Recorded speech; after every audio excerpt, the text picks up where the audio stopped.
Bienvenidos a Entre Batas y Botas Podcast, el nuevo segmento digital del Hospital Militar Regional del Norte.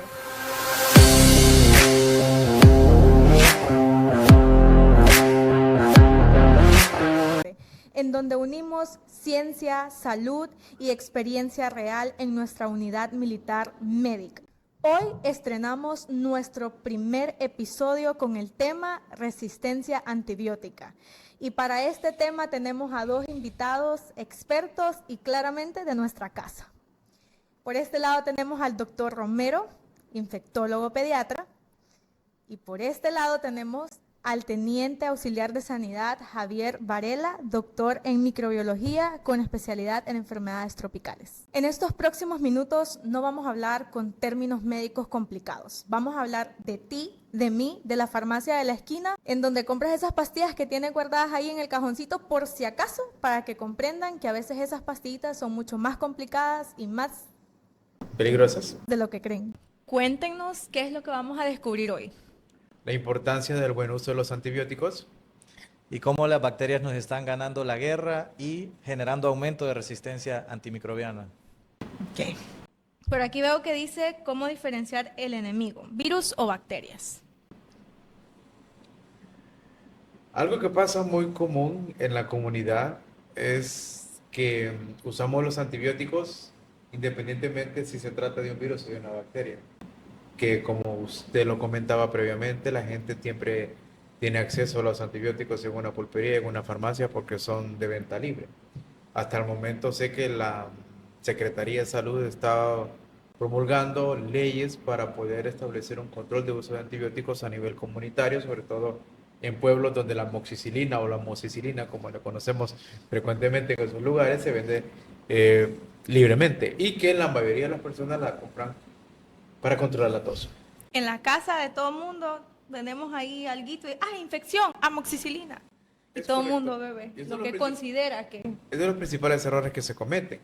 Y la pregunta es válida, es decir, iniciamos un antibiótico, no preguntamos si es viral o es bacteriano, incluso sabiendo que es un proceso viral, iniciamos una cobertura antimicrobiana.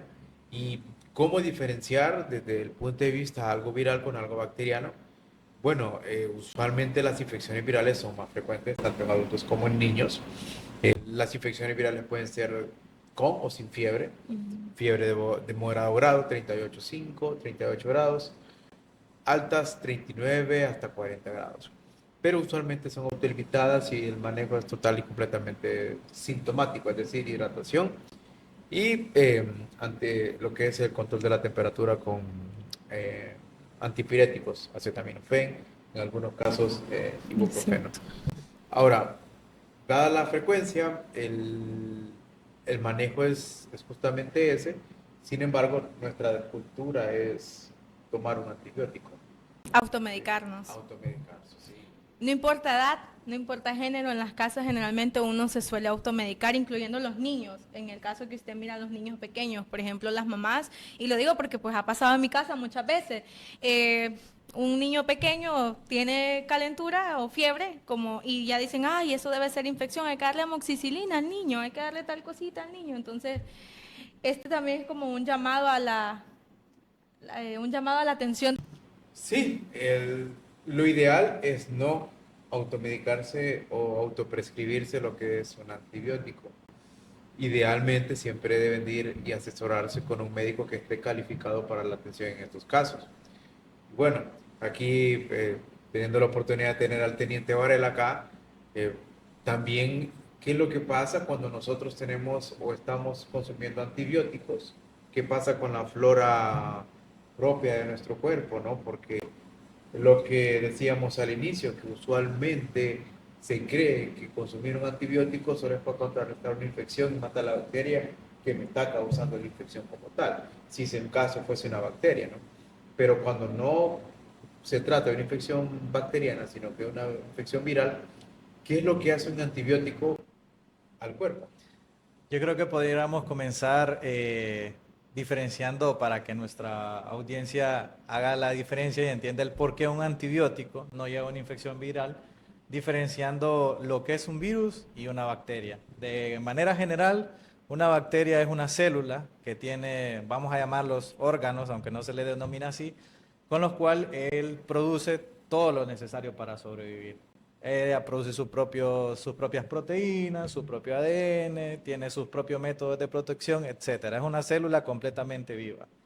A diferencia de un virus, que un virus, podríamos decirlo así de a grosso modo, es una partícula proteica envuelta por una cápsula lipídica eh, que necesita de la maquinaria celular de otro ser vivo para poder producir proteínas, para poder producir sus mecanismos de protección. Entonces, por eso un antibiótico va a contrarrestar de manera diferente a una bacteria y a un virus no le va a hacer nada. ¿Qué pasa? Como dice el doctor, con nuestra microbiota intestinal cuando nosotros tomamos antibióticos porque tenemos una gripe de origen viral, lo que vamos a hacer es afectar nuestra microbiota intestinal, que son bacterias. Tenemos entre 500 y 100 millones o billones de bacterias en nuestro intestino que nos ayudan a procesar alimentos, nos ayudan a tener un metabolismo más rápido. Inclusive hay estudios que demuestran de que la microbiota intestinal favorece a la aparición de Alzheimer y de otras enfermedades. ¿Qué hacemos? Matar nuestra microbiota intestinal, matar nuestras bacterias buenas, porque el antibiótico no distingue si son bacterias buenas o si son bacterias malas. Y al virus que le hacemos, completamente nada. Simplemente el virus va a seguir existiendo, va a seguir causando la enfermedad y el antibiótico no va a cumplir su función principal. Simplemente nos vamos a afectar nosotros, nuestra microbiota intestinal y otras cuestiones, inclusive nos podría causar hasta gastritis porque hay antibióticos que son muy fuertes, entre otras enfermedades que podríamos favorecer por el mal uso de antibióticos. Y creo que una de ellas es la resistencia antimicrobiana. Como bien lo mencionaba el teniente, nosotros estamos llenos de bacterias y al someter nuestras bacterias a estrés, porque justamente cuando recibimos un antibiótico, las bacterias buenas de nuestro cuerpo se someten a estrés, se ponen en alerta, modo alerta. Y eso significa que nuestras bacterias también generan resistencia al antibiótico que está consumiendo la persona y a otros antibióticos. Es por eso que se promulga que se trata de evitar consumir antibióticos y si usted va a consumir un antibiótico que sea por un tiempo corto y que sea de un rango disminuido, por así decirlo, que le llamamos nosotros en medicina de un espectro reducido, es decir, puntual para un grupo bacteriano y de esta manera evitar estresar a las bacterias de nuestro cuerpo a poder producir lo que es resistencia antimicrobiana. Y lo que podemos hablar en este episodio es que tratemos de evitar usar los antibióticos como si fuesen confites, porque al final la gente toma un antibiótico como si fuese un confite. Un adulto, tengo gripe, pero ya comencé a tomar ciprofloxacina. Tengo gripe, pero ya comencé a tomar levofloxacina. Ahora que está muy de moda el chat GPT, la gente googlea o le pide al chat GPT que le diga qué puede tomar y se fían de lo que dice porque es una inteligencia artificial que tiene la información verídica, entonces eso también creo que es un problema. ¿Y qué pasa, doctor, si nosotros no terminamos de consumir el tratamiento que nos puedan recomendar ustedes? Dependiendo, pues, si son bacterias o son virus. O sea, si usted me da un tratamiento y yo no me lo termino, Ok, aparte de que no me voy a curar, ¿eso afecta más allá de eso? ¿O cómo? como mencionaba el teniente, cuando hablamos de una infección viral, el antibiótico hace absolutamente nada. Ya llegando a la pregunta un poco, a veces suele pasar que va una persona, comienza con gripe, fiebre y tos, se aguanta 2, 3 días, pero dice, no, todavía sigo enfermo, comienza a tomar antibióticos Mm, y al tercer, cuarto día comienza a tomar un antibiótico. Por evolución natural de la enfermedad viral, al quinto día empieza a mejorar. Dice, ya llevo 2 días con antibiótico, me cayó bien el antibiótico, le cae. estoy mejorando, ¿cierto? Pero no hace nada, como dijo el teniente. ¿Por qué? Porque es una infección viral. Es una ¿Sí? infección. ¿Verdad? ¿Y cuánto tiempo si es una infección bacteriana? Ahora en día los estudios nos demuestran que infecciones urinarias 3, 5 días máximo, neumonías 5 días, 7 días máximo, si son neumonías no complicadas, los resfriados comunes como tal no necesitan antibióticos, sinusitis bacterianas, ahí sí, 5 a 7 días de antibiótico.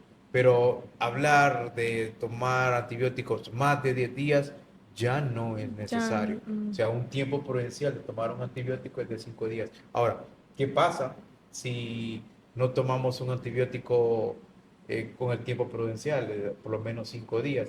Que esas bacterias que el antibiótico está erradicando no las termina de eliminar de forma completa. Y entonces esas bacterias que quedan vivas generan resistencia, sobreviven y transmiten esos genes de resistencia a las demás bacterias que están ahí. Y esa es una posibilidad. Y la otra es que el paciente vuelva a presentar la enfermedad a corto plazo. A corto plazo. Entonces, es posible que prácticamente, si no estoy perdida y si entendí, es posible que se creen esos mecanismos como o sea, como que yo me tome el medicamento y tal vez me funcione, pero después por alguna razón esas bacterias o esos virus se hagan resistentes al medicamento que se supone que los puede combatir. Sí, bueno, yo creo que para hacer un poco de conciencia, lo que dice el doctor, que el antibiótico lo venden libremente y las personas no tienen conciencia. Para que tomen un poco de conciencia, les voy a comentar de que para la OMS la resistencia bacteriana ya es una pandemia. Y el comprar antibióticos en una pulpería, el comprar antibióticos en el bus, el comprar antibióticos en la esquina o en cualquier lugar, lo que va a pasar es que usted está favoreciendo a incrementar esta pandemia. ¿Por qué? Como usted hace la pregunta, las bacterias generan mecanismos de resistencia. Si usted le está enseñando a la bacteria lo que usted le está exponiendo, podríamos poner un ejemplo, es como cuando uno va al gimnasio. Los primeros días usted va a sentir dolor, va a sentir algún tipo de resentimiento muscular porque no está acostumbrada a eso. Con el tiempo usted se va a acostumbrar a eso y el ejercicio ya no le va a causar nada. Eso pasa con la bacteria. La bacteria se expone tanto que ella comienza a conocer la molécula del antibiótico y genera algún tipo de mecanismo de resistencia y ya el antibiótico no hace nada. Y no es nada de que compran el antibiótico más débil, porque los antibióticos tienen categorías y depende de la enfermedad, el tipo de antibiótico, sino que como dice el doctor, se van a ciprofloxacina, que es un grupo de los antibióticos como más poderosos, podríamos decir, que hemos tenido, y que ya hay bastante resistencia a él, sobre todo a nivel intrahospitalario. Entonces, queremos crear conciencia y hacer entender a la población de que consumir un antibiótico solo favorece aumentar la pandemia a la que nos estamos enfrentando.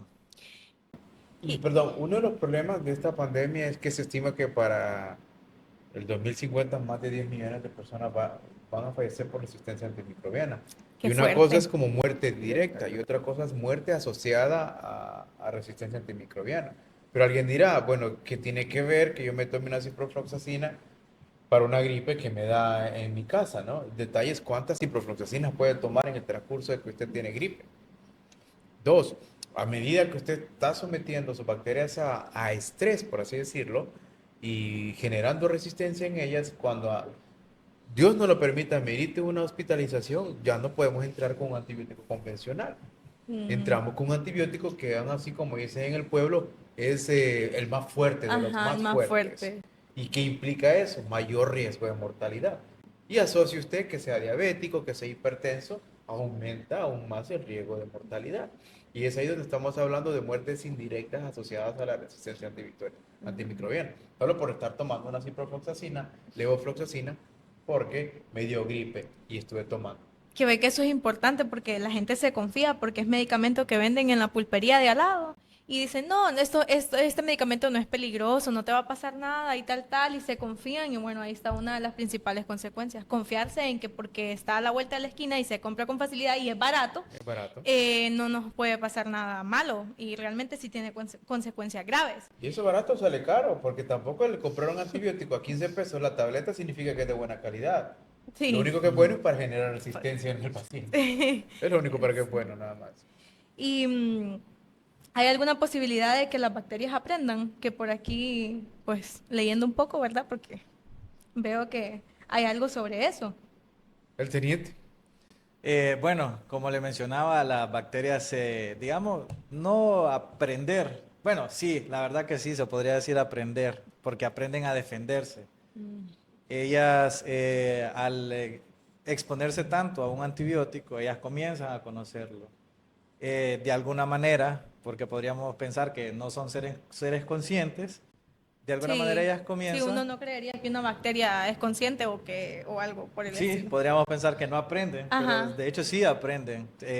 Ya ellos comienzan a crear una serie de mecanismos bastante complejos, que son muy estudiados y que hacen que la bacteria de alguna manera expulse el antibiótico. Por un ejemplo, vamos a poner uno de tantos mecanismos.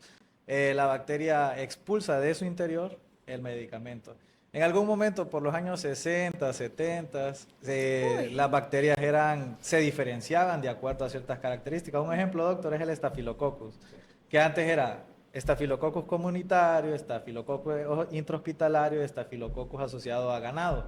En la actualidad ya no se puede diferenciar dada a la promiscuidad de esta bacteria. Mm. Y podríamos preguntarnos, ¿y por qué se ha dispersado tanto? ¿Y por qué ha aumentado la resistencia antibiótica? Algo que favorece a la resistencia antibiótica es el mal uso de antibióticos en ambientes veterinarios y en ambientes agropecuarios. Es decir, nosotros también podemos consumir bacterias con resistencia a antibióticos por los alimentos, por el consumo de agua, por el consumo de leche. Y ¿Por por qué? los animales. Por los animales, por ejemplo, por las carnes de animales, porque Mm. en algunos casos los veterinarios, para evitar de que sus animales enfermen, comienzan a bombardearlos de antibióticos. Mm. ¿Qué están Ujú. haciendo? No los veterinarios, perdón, no vamos a culpar a los veterinarios. Las personas que tienen ganado sin saber de veterinaria, sin que su veterinario les prescriba el medicamento, Mm.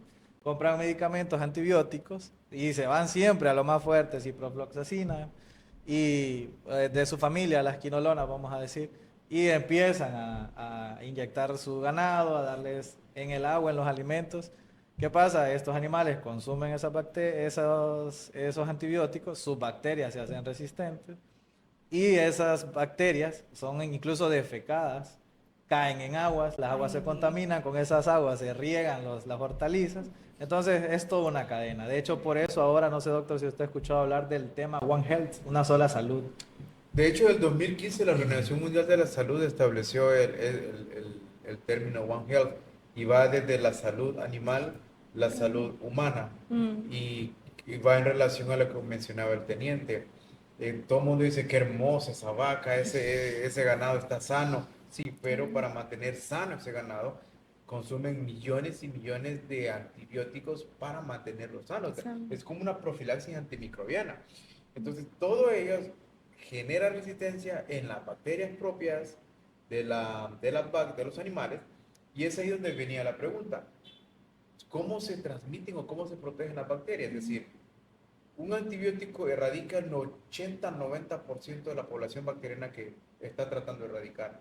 El porcentaje que sobrevive o que en su intento de fallecer o tratar de sobrevivir va aprendiendo a cómo defenderse. Mm. Y ese aprendizaje que adquiere a cómo defenderse de un antibiótico, ese aprendizaje se lo transmite a las bacterias que están a su lado, Mm. conocidos como genes de resistencia, plásmidos, fibras, entre otras cosas. Así se lo transmite. Y esa información nosotros la obtenemos directamente al consumir un antibiótico Mm. o a consumir carnes. ¿Sí? Parece algo que no sea real, pero lo es. Real. O sea, Suena podemos, como muchas es que cosas no es que podemos, adquirimos genes de resistencia comiendo. comiendo. Y algo muy importante que decía el teniente: idealmente, ¿dónde están los hospitales? En regiones alejadas, no Ujú. están en regiones céntricas. Porque esas aguas que salen de los hospitales deben de tener un área de tratamiento. No pueden salir así al ambiente Al comunitario ambiente porque comunitario. van llenas de bacterias. Ujú. ¿Sí? Y ese es otro factor también que favorece la transmisión y la diseminación de bacterias multiresistentes en el ambiente. Entonces, una es el consumo de antibióticos a nivel comunitario y la otra son los cuidados del medio, como decía, el teniente. La Organización Mundial de la Salud en el 2015 estableció este proyecto de One Health, cuya idea es ir también protegiendo a la agricultura y con ello también al ser humano.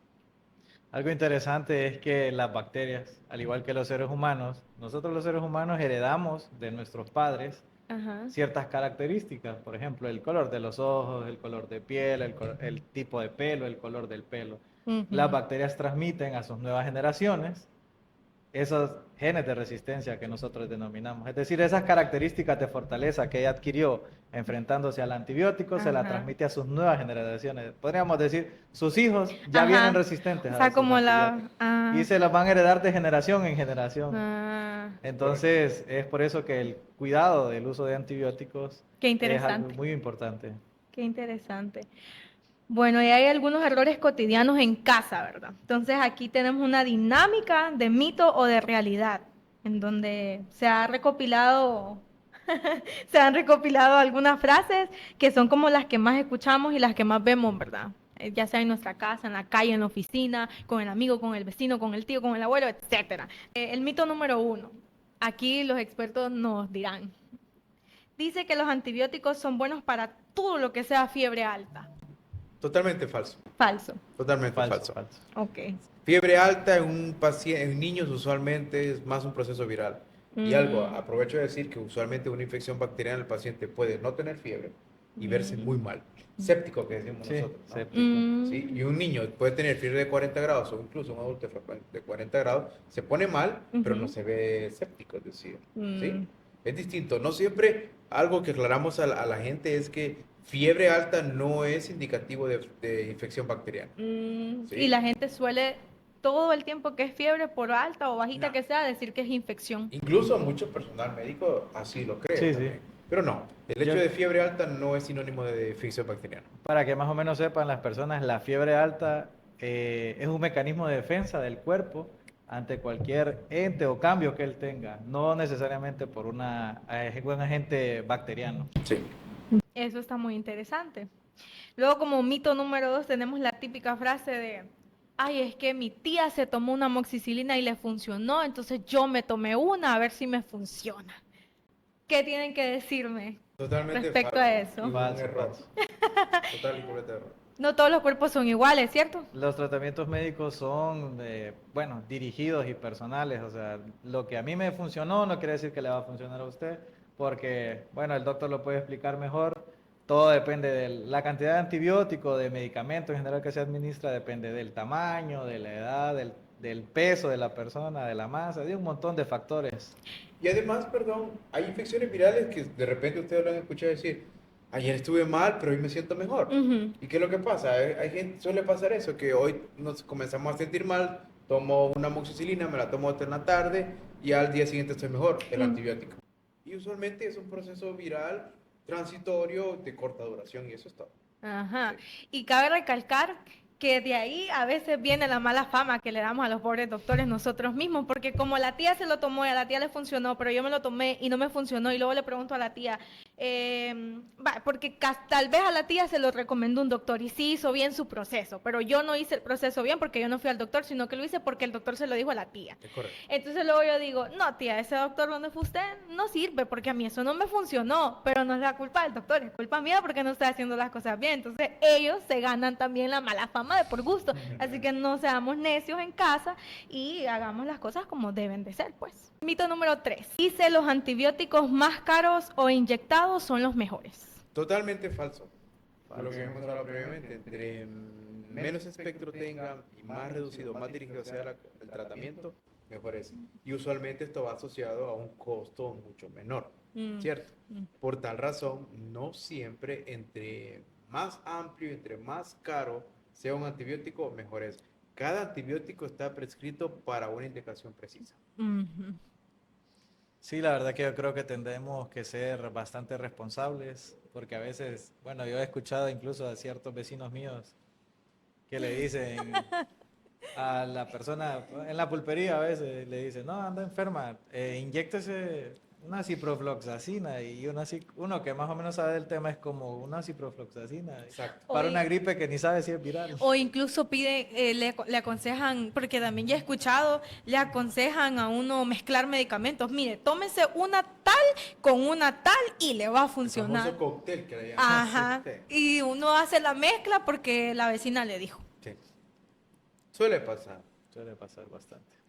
Bueno, y como mito número 4 y último mito de esta dinámica, si me sobran pastillas, las guardo para la próxima. Voy a ser honesta, yo hice eso una vez Y sí me regañó un doctor y me dijo que eso no tenía que hacerlo porque que me hayan dado esas pastillas para esa primera vez era porque me iban a funcionar. No significaba que lo que tenía la segunda vez era lo mismo que la primera y que también me iban a funcionar. Entonces aprendí. Eso es algo que pasa al día a día. Fíjese, doctor, que o a veces la abuela comenzó a tomar este medicamento y lo tenía ahí y ahora que sé que es un antibiótico, yo me enfermé, lo comencé a tomar también. Y no, si estaban ahí hay que ver la fecha de vencimiento, dónde estaban almacenados, si estaban a una temperatura adecuada, entre otras cosas, porque usualmente el componente activo del medicamento también se puede dañar y al final, aunque el paciente necesite ese antibiótico, realmente lo necesita, al final no le va a hacer absolutamente nada porque pierde sus propiedades. Y aparte de que si usted se tomó un antibiótico para infección urinaria, no quiere decir que le va a servir para una infección de piel. Exacto. Los Exacto. antibióticos actúan mejor de acuerdo de cierto sitio anatómico. Entonces, si usted tiene una infección en la piel, no se lo va a tomar después para una infección de garganta, por ejemplo. Así que guardarlas es innecesario. Y la gente suele hacer eso. Ujú. Sí, es cierto. No lo hagan. El folclore de nuestra gente. Bueno, Sí. tal vez en algún momento, tal vez nosotros así lo hicimos también. No Sí, sabemos. sí. Creo que todos en algún momento tal vez lo hemos Es hecho. como cuando el consumo de leche cruda, por ejemplo. En mi caso yo lo hice de pequeño, ahora que ya tengo conocimiento no lo hago porque Exacto. Exacto. el consumir leche cruda, como al pie de la vaca, por ejemplo, puede favorecer Ajá. a infecciones de salmonela, brucela, en el caso más grave, sí, Mycobacterium bovis, Mycobacterium bovis, Campylobacter jejuni. y aparte de tomar bacterias con resistencia a antibióticos. Es correcto. Ujú. Fuente directa. Sí. Interesante para todos aquellos que tienen Ganado. ganado. Sí. Tienen ganado. Yo Porque uno ve internet, perdón, que te sí, pegan el chorro. no, Sí. he visto en internet o tal vez he escuchado casos en conocidos de mi familia de niños que les dan de la lechita recién ordeñada de la vaca, así nomás crudita. Y es malo, ya vieron, no lo hagan. Bueno, y luego como prevención y conclusión, ¿qué tienen que decirnos a todos los que estamos aquí aprendiendo con ustedes? Como previsión y conclusión, recalco, a medida vamos creciendo, en niños 90-95% de las infecciones son virales, a medida vamos creciendo y haciéndonos adultos, eh, las infecciones virales bajan a un porcentaje de un 80-85%, igual siendo un límite muy bajo la posibilidad de una infección bacteriana. Lo que quiero concluir con esto es que no toda infección o no toda fiebre es sinónimo de consumir un antibiótico. Si tienes dudas, pues asiste a tu médico de confianza para que discutan, te analicen y si realmente necesitas un antibiótico, que sea un médico que te lo prescriba y por un tiempo prudencial. Y si te lo recomiendan, un error que usualmente se comete es el hecho de que llevo 3 días de antibiótico, ya estoy muy bien, lo voy a dejar de tomar. No.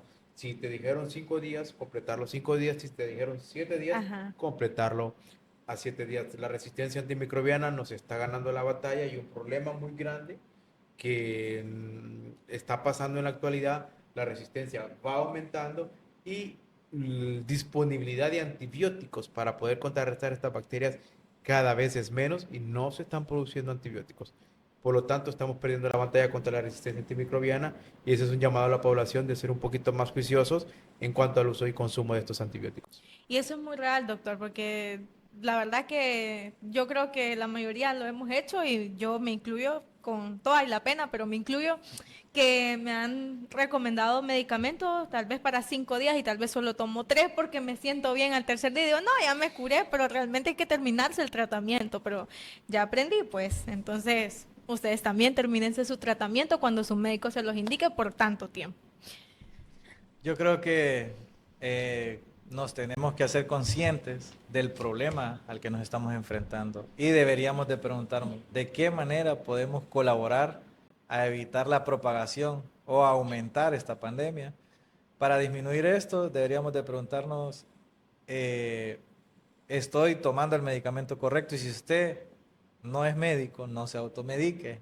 No cometamos el error de automedicarnos. No compre pastillas en el bus porque ni siquiera sabe en qué condición ha estado ese medicamento, si ha estado en el sol todo el día, si se ha mojado, qué sé yo. No compre antibióticos en la pulpería. De esa manera usted va a colaborar poniendo un granito de arena a evitar el aumento de la resistencia bacteriana. Por último, por ejemplo, me imagino que deben de haber algún tipo de forma de prevenir uno estar constantemente padeciendo de infecciones, ya sea por bacterias, ¿verdad? O por virus. Y yo, por ejemplo, que no soy médico y tampoco soy científico, ¿qué métodos yo puedo poner en práctica en mi día a día para tratar de prevenir el estar todo el tiempo contagiada con infecciones? Bueno, desde el punto de vista de médico, mantener las vacunas al día, también como adultos tenemos que estarnos vacunando. Dos, si estamos enfermos, no asistir a un lugar donde hay un lugar aglomerado. Si hay personas enfermas a nuestro alrededor, usar los mecanismos de protección, usar mascarilla, higiene de manos constante, mantener una limpieza en el ambiente, que son de las formas comunes y rutinarias de prevenir una infección, sobre todo en este caso respiratoria, ¿no? Y estas son como que las bases para poder evitar estarnos enfermando. Además de ello, la dieta, una dieta lo más saludable posible, frutas, verduras, y que esto nos ayude a fortalecer nuestro sistema inmunológico. Mucha gente cree que tomando vitaminas va a fortalecer el sistema inmunológico y no. Todo se obtiene mediante una dieta sana, balanceada, y de esta manera pues evitamos estarnos enfermando rutinariamente y continuamente. Yo creo que otro también sería evitar comer en lugares de dudosa procedencia, donde no sabe cómo lavaron ese repollo, no sabe cómo lavaron esa lechuga, Eso. no sabe cómo prepararon esa carne, que ya ese es otro tema aparte, que aparte de bacterias puede contaminarse de parásitos. Sí. Una de las infecciones más comunes de bacterias es Salmonella, Escherichia coli, entre otras, así que evite comer en lugares donde usted no sabe cómo prepararon ese alimento, y cuando usted prepare los alimentos en su casa, trate de lavarlos o limpiarlos lo más que pueda. Evite, yo creo que algo importante aquí también, para evitar la propagación, el mismo cuchillo que usted utiliza para cortar las carnes o el pollo, no lo utilice para cortar las frutas, lávelo de manera diferente, Qué porque interesante eso favorece a la propagación de estas bacterias. Eso está interesante. No se me hubiera ocurrido usar un cuchillo diferente. Bueno, entonces creo que hemos llegado al final de este episodio, ¿cierto? Del primer podcast. Del primer podcast del Hospital Militar Regional del Norte. Y vienen muchos episodios más, así que los invito a que nos sigan en todas nuestras redes sociales, que estén en sintonía con personas tan preparadas como estos dos invitados que tengo aquí, y que puedan estar ahí pendientes de todos nuestros episodios semana a semana para que aprendamos, porque ya ven que aprendemos cosas muy importantes y son cosas que desconocemos. Así que ha sido un gusto estar en este episodio con ustedes. Y gracias por enseñarnos un poquitito de su conocimiento a todos los que estamos escuchando o los que nos vayan a ver. Chao. Hasta luego. Hasta la próxima.